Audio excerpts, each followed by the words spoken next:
Njarðvíkingurinn Árni Björn Ólafsson fer með jákvæðni að vopni í gegnum krabbameinsmeðferð og segir frá ferlinu á opinskáan hátt á netinu. Árni Björn aðeins fertugur en á COVID ári missti hann vinnuna, móður sína og greindist með illkynja krabbamein. Eftir rannsókn uppgötaðist að krabbameini var við endaþarm og ristil og í aðgerðinni var notast við skurðþjark sem í vélmenni og háklassa saumavél. Hún skar í burtu 30 cm af ristlinum og tók einnig 39 eitla.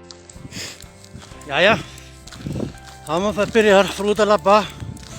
Já, hvað er að hafa þetta smá skemmtilegt og talandi þessi svona litlu trygg sem maður er búinn að læra út á náladófunum og svo óþægindi. Til að byrja með er náttúrulega gríman. Gríman er helviti góð að halda andlitinu heitu. Það hjálpar mér mikið. Svo annað, það kemur Costco inn. Það er svona hitapokar. Það er algjört must. Ég bæði með þetta bara í hönskunum mínum. Svo þið sjá þetta, ég með í skónum mínum. Það heldur náladófunum bara þvílíkt niðri. Gera það fært að maður getur farið það smá kuldi á svona. Velkomin Árni Björn. Takk. Það eru mjög margir sem hafa ágjörð því að greinast með sjúkdóma á lífsleiðinni og krabbamein er eitt af því. En það er svona kannski, manni finnst það vera svona meira, alvarlegra þegar að ungt fólk að greinast og þú ert aðeins fertugur þegar þú greinist með krabbamein. Hver voru svona fyrstu viðbrögðin hjá þér? Það var hræðsla og ég túlka þannig eins og við fréttum þetta að ég ætti ekki kannski ekki það mikið eftir. Fengum þetta alveg svona hastalega og þá fór maður bara að hugsa og bara melta þetta og kona mín, ég hafði meira áhyggjur af henni að því náttúrulega sinnhátt, það var hún sem dró náttúrulega stuttastráið og Svo fórum við myndatöku og svo hægt og rólega fengum við meiri upplýsingar og maður róaðist aðeins niður, maður hitti fyrst skurðlæknirinn og voru ákveðin. Ég undirbúið með það að fá stóma og svoleiðis, maður er alveg sama eitthvað svoleiðisdóttir og maður bara að halda höfðið og vera sterkur og hún alltaf, nei, við þurfum þess ekki og ég alveg ok, hún finnst það alltaf kvöld, kveikjum með perunni, ef hún segir að ég góðan séns, ég trúi henni sko. Það fekk maður smá svona von. Hún er svona hrein bein manneskja og maður ætti von á því að maður ætti ekki sensu svona og hún er bara það beitt og hún er ákveðin og hún segir eitthvað, þá veit ég að hún meina það og henni finnst það vera geralegt. Ég veit að því að ef þetta ekki verið geralegt, hún er örugglega sett það líka bara beint í framan sko. Og það er svona gott að fá svona mannesku svona hrein og beina. Þá fór maður svona, ok, þetta er kannski möguleiki. Langar kannski að fara næst í það að þetta var mjög sérstakt hjá þér á síðasta ári þegar þú færð þessar fréttir en það var svona fleiri erfiðleikar hjá þér. Lýstu því fyrir okkur, þú ert að missa vinnuna og missa móður þínu. Já, þetta skeði svona eiginlega allt bara á þessu COVID ári. Ég byrjaði náttúrulega að missa vinnuna og ég horfa bara tækifæri til þess að bara mennta mig meira á mínu sviði og svo náttúrulega deyr móður mín svona frekar skyndilega þegar þau eru miðjum framkvæmdum heima og svo svona 10 dögum eftir það þá greinist ég með þetta og það var dálítið byrjaði að horfa á fjölskylduna alla sko, sökkva sig niður en hvað getur maður gert? Ég meina það er ekkert annað í boði, maður bara reynir að vinna úr því sem maður fær sko. Hver voru viðbrögðin svona hjá fjölskyldunni, konunni og börnunum og ættinganum og vinunum svona fyrst? Sko, ég veit að pabbi minn og amma mín tóku náttúrulega rosalega sig. Kona mín, hún var alveg eyðilögð og börnin mín, mér fannst þau vera dálítið að fjarlægast mér. Það var eitthvað sem var ekki alveg tilbúin að feysa sko. En hvað var svo bara líða dagarnir og þú fær meiri upplýsingar hvernig hvað þú ert að fara að ganga í gegnum og og þegar það er búið að skoða þig, kemur í ljósi að þú þarft að fara í skurð, uppskurð. Já, það byrjaði svoleiðis, en þannig að ég horfi nú bara það sem bara lífsreynslu. Ég hef aldrei verið veikur, aldrei verið sjúklingur, ég hef aldrei farið aðgerð. Ég held ég hef verið svona jafn spenntur og ég var hræddur, sko, en mér langaði alveg að fara í gegnum þetta, mér langaði að prófa þetta. Ég nýtti bara það hugafar, ég er að fara að læra eitthvað nýtt. Og hvernig sem það endar, þá ætla ég bara að tækla því að vakna. Hvernig gekk það svona fyrir sig? Sko, ég er náttúrulega fyrir aðgerð og fyrir hérna með þessum aðgerðahjarki. Og þegar ég vakna, þá náttúrulega, ef maður er eitthvað tengdur, maður finnur ekki til, maður er bara vel dofinn. Og degi 2, þá spyr ég þá er ég ekki á fljótandi fæði. Ég sit í stofunum mínu, rúminu mínu og ég er alltaf að horfa á ganginn, það er kaffikanna. Ég má ekki fá kaffi. Hún bara, jú, gjörðu svo vel. Alltaf að sparka mann að fara á fætur. Og ég er alltaf að fara á kaffi, ég er alltaf bara að stíga á fætur og gleymi göngugrindinni og fæ mér kaffi og ég fekk að fara í sturtu og ég er bara labbandi í ganginum, hress og kátur. Og svo kemur alltaf einhver kona hliðina á mér. Árni!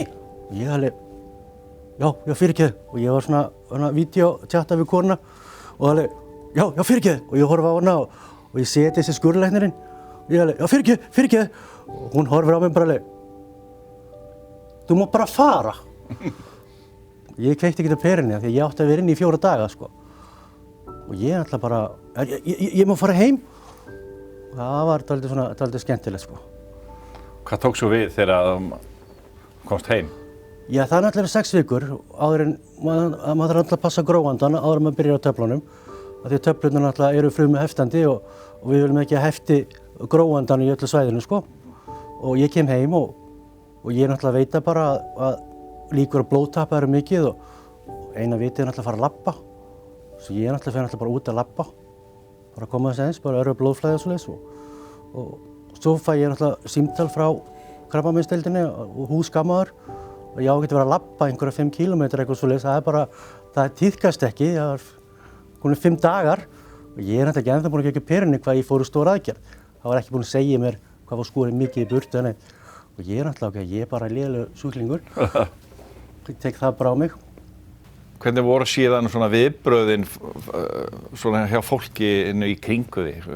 Varstu að fá heimsóknir eða hvernig gerist þetta? Sko, þegar fréttirnar komu fyrst, þá var náttúrulega nýbúin að skrá mig í háskóla. Það var eitt af því sem mig langaði bara að prófa. Og maður ég er ennþá hress og kátur. Það er alltaf með mig núna. Mér líður ekkert veikur. Og svo kemur þessu greining og þetta berst út. Og þá náttúrulega kom allir og vilja náttúrulega votta samúð sína. Og ég skil það, ég hef náttúrulega oft verið í þessu sporum. En eftir einhverja daga, það kemur röð af fólki og það er allir bara minnaði á að þú ert kannski að fara að deyja. Það er dálítið svona þreytandi og svo verður maður bara pirraður af því það vildi enginn tala skólann minn eða hvað ég er að gera. Er fólk kannski í smá vandræðum með, heldur að það vilji bara tala þetta og þú vilji ræða það á meðan að kannski sjúklingurinn vill kannski bara ræða eitthvað allt annað? Já, maður vill ekki bara vera eina sem getur talað við mig með eitthvað sjúkdómur. Þetta er bara verkefni. Ég vildi meira tala skólann minn eða hvað ég er að gera á daginn og veginn, sko. Ég skil náttúrulega þeirra hug. Maður þarf að taka tillit, sko. Þetta var samt rosalega þreytandi. Það er ekki endilega talandi, það er líka bara augnaráðið. Fólk kemur til þín og svo fara sumir bara að gráta.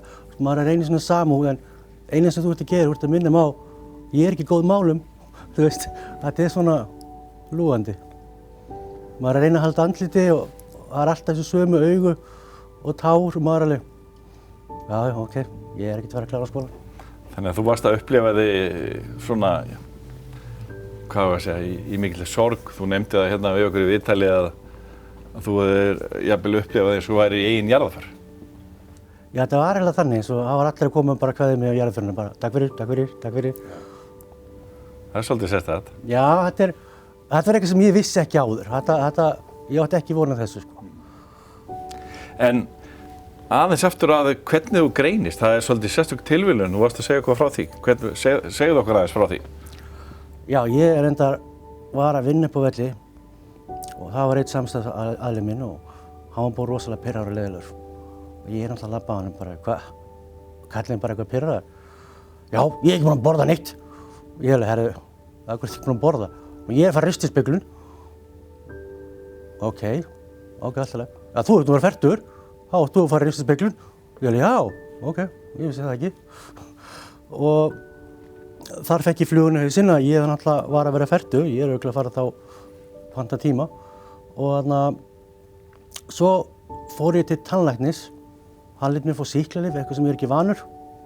Og þarna, ég held þessi bara meiri tilviljun þegar hæðirnir byrja að breytast og ég er alveg fastur við klósettið. Þetta væri svona slímkennt og